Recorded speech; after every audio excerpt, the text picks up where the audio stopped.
அன்பானவர்களே, அன்பு வணக்கங்கள். இறந்தவருடைய ஆன்மா உங்களுக்கு ஒரு ரகசிய செய்தியை சொல்லுகிறது. இறந்தவர் உங்களுக்கு ஒரு ரகசியமான செய்தியை சொல்கிறார். அவர் தான் இறந்துட்டாரு, அவர் போய் எப்படி சொல்ல முடியும் அப்படின்னு நீங்க கேட்கலாம். இறந்தது அவருடைய உடல் தான், தேகம்தான். ஆனா அந்த உடலுக்குள் இருக்கின்ற ஆன்மா இறக்கவில்லை. அது இப்போது வாழ்ந்து வருகிறது. அந்த ஆன்மாதான் உங்களுக்கு ஒரு செய்தியை சொல்லுகிறது. என்ன செய்தி? ஒரு சிலர் பூமியில் உயிரோடு வாழ்ந்த போது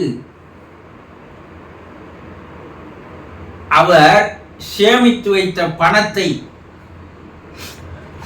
குடும்பத்தாருக்கே தெரியாமல், மனைவிக்கோ பிள்ளைகளுக்கோ தெரியாதவாறு எங்காவது ஒரு இடத்தில் மறைத்து வைத்திருப்பார். அல்லது எங்கேயாவது இடம் வாங்கியிருப்பாங்க, அந்த இடத்தினுடைய பத்திரத்தை யார் கண்ணுக்கும் தெரியாத இருக்கட்டும்னு மறைச்சு வச்சிருக்கலாம். இல்ல பெண்களாக இருந்தா நகைகள், அந்த நகைகளை யாருக்கும் தெரியக்கூடாதுன்னு வீட்டிலேயே யார் கண்ணிலும் படாத ஒரு இடத்தில் மறைத்து வைத்திருக்கலாம். இப்படி பணமாக, பொருளாக, பத்திரங்களாக அவை யாருக்கும் தெரியாமல் ஒரு இடத்தில் மறைத்து வைத்திருப்பார்கள். இப்ப அது குடும்பத்தாருக்கு சொல்லணும்னு நினைச்சிட்டு இருந்த நேரத்தில் இறந்துடுறாங்க. இப்ப குடும்பத்தாரும் தேடி தேடி பார்க்கறாங்க, அது கிடைக்கவில்லை. இப்ப யாருக்கு தான் தெரியாது? இறந்து போனவருக்கு தான் அந்த பணமோ நகையோ பத்திரங்களோ வேறு ஏதாவது விலை உயர்ந்த பொருட்களோ எங்கே வைத்திருக்கிறார் என்பது அவருக்கு மட்டும்தான் தெரியும்.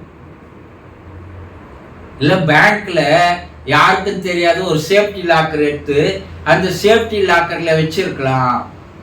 அந்த சேஃப்டி லாக்கருடைய சாவி அது எங்கேயோ ஒரு இடத்தில் வைத்திருக்கலாம். இப்படி சில பொருட்களை வைத்திருந்தவர்கள் அதை குடும்பத்தாருக்கு சொல்லாமலேயே இறந்து போகிறார்கள். இப்ப அந்த பொருள் இருக்கிற இடம் குடும்பத்தாருக்கு எப்படி தெரியும்? அப்படி சொல்லாமல் மறைத்து வைத்து போய் இறந்து போகின்ற அவர்களுடைய ஆன்மாக்கள் குடும்பத்தாருக்கு ஏதோ ஒரு வகையில் வந்து இப்போதாவது சொல்ல வேண்டும் என்ற எண்ணத்தோடு அந்த ரகசியமான செய்தியை சொல்லுகிறார்கள். எப்படி சொல்றாங்க? கனவின் மூலமாக வந்து எதிரில் காட்சி தந்து, இந்த இடத்தில் இந்த பொருளை நான் வைத்திருக்கிறேன், அதை போய் தேடிப்பார், அதை நீ இப்போதாவது எடுத்துக்கொள் என்று சொல்லுகிறார்கள். இது உண்மையா? உலகளவில் பல்வேறு அத்தாட்சிகள் நடந்த உண்மைகள் இருக்கிறது.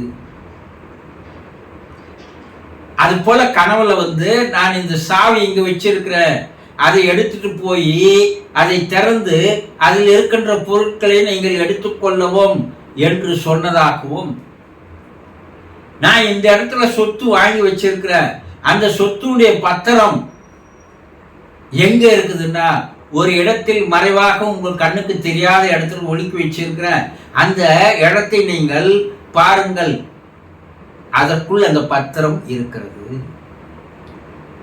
நான் யாருக்கும் சொல்லாத நகைகளை நம்முடைய வீட்டிலேயே நான் படுக்கின்ற பெட்டுக்கு உள்ளேயே வைத்திருக்கிறேன், அல்லது தலையாணிக்கு உள்ளே வைத்திருக்கிறேன். பின்பு அதை தச்சுட்டு இருக்கிறேன். அது நீங்க அந்த இடத்தை கண்டுபிடிக்க முடியாது. ஆனா இப்போது கண்டுபிடித்து எடுத்துக்கொள்ளுங்கள். இப்படி பல்வேறு பொருட்கள், பணங்களோ நகைகளோ பத்திரங்களோ விலை உயர்ந்த பொருட்களையோ வைத்திருக்கின்ற இடங்களை இறந்து போய் இருக்கின்ற அந்த ஆன்மாக்களானது அந்த குடும்பத்தாருக்கு கனவின் மூலமாக வந்து தெரிவித்து அது மூலமாக கண்டுபிடிக்க அந்த பொருளை எடுத்தவர்கள் நிறைய பேர் இருக்கிறார்கள். இதுவரைக்கும் அவர் உயிரோடு வாழ்ந்த போது அந்த செய்தியை ரகசியமாக வைத்திருந்தார். யாருக்கும் சொல்லாத வச்சிருந்தாங்க, மறைச்சு வச்சிருந்தாங்க.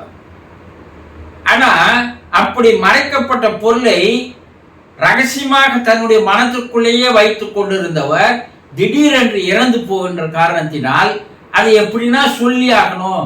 நம்ம தான் இறந்துட்டுமே, இனிமேல் நாம் எப்படி அதை பயன்படுத்த போறோம், உபயோகிக்க போறோம், இனிமேலாவது குடும்பத்தாருக்கு சொல்லிடுவோம், அவங்களாவது எடுத்து பயன்படுத்தும் என்று சில ஆன்மாக்கள்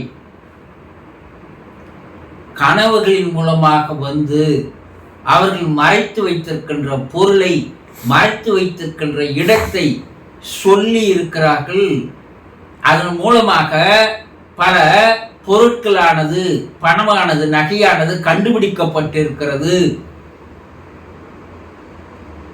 இது ஒரு வகை. ஒரு சிலர் கிராமப்புறங்கள்ல போய் நல்லா குறி சொல்லக்கூடிய அவர்களிடம் போய், என்னுடைய மனைவி, என்னுடைய வீட்டுக்காரர், அவர் சம்பாதித்த பொருளை எங்க வச்சார் தெரியல, வாங்கின சொத்தினுடைய பத்திரத்தை எங்க வச்சார் தெரியல, இதை நீங்க அவர்கிட்ட கேட்டு குறி மூலமாக சொல்ல முடியுமா என்று கேட்டு, அப்படி குறி சொல்பவர்கள் கூட ஒரு சிலர் அந்த இடத்தை அந்த ஆன்மாவோடு பேசி வெளிப்படுத்தி இருக்கிறார்கள். இதுவும் எங்கேயோ ஒன்று ரெண்டு இது போல விஷயங்கள் நடந்திருக்குது. ஆக வாழும் பொழுது தான் மறைத்து வைத்திருந்த பணமோ நகையோ பத்திரமோ பொருளையோ குடும்பத்தாருக்கு சொல்லாமல் இறந்து போகின்ற அந்த மனிதர்கள், அவர்களுடைய ஆன்மாக்கள் கனவின் மூலமாக வந்து தெரிவிப்பதோடு த இல்லூஷன், உள்ளுணர்வு என்ற ஒன்றை அந்த குடும்பத்தாருக்கு ஏற்படுத்தி, ஒருவேளை இந்த இடத்துல நம்ம தேடி தேடி பார்த்துட்டோம் இல்ல, ஏதோ இந்த இடத்துல நான் தேடினா கிடைக்கும்ன்ற மாதிரி எனக்குள்ள ஒரு எண்ணம் வருது, நான் போய் தேடி பார்க்கலாம். ஆனா தேடி பார்த்தா அந்த இடத்துல அந்த பொருள் இருக்கு. அப்ப அந்த இல்லூஷன் சொல்லக்கூடிய அந்த உள்ளுணர்வை தூண்டி விட்டு அங்கு இருக்கிறது என்று சொன்னது கூட அந்த ஆன்மாக்கள் தான். இது நிறைய பேர் அதுக்குள்ள கண்டுபிடித்திருக்கிறார்கள். ஏதோ ஒருத்தர் ரெண்டு பேரு அவங்க சொல்றதெல்லாம் கண்டுபிடிக்காதே அது போயிடுது. ஆனா என்னைக்காருனாலும் ஒரு நாளைக்கு அது வரும். ஆனா வந்தா வரலாம், வராம போனாலும் போலாம். ஆனா நிறைய ஆன்மாக்கள் அவர் மறைத்து வைத்த ரகசிய செய்தியை கனவின் மூலமாக, உள்ளுணர்வின் மூலமாக, எதையோ ஒன்று பொருளை தேடும் போது அந்த இடத்தில் அது இருப்பதை காட்டி கொடுப்பதன் மூலமாக அவர்கள் செய்தியை வெளிப்படுத்துகிறார்கள். இது அவர்கள் கூறுகின்ற செய்திகள் ஆகும். சந்தோஷம்.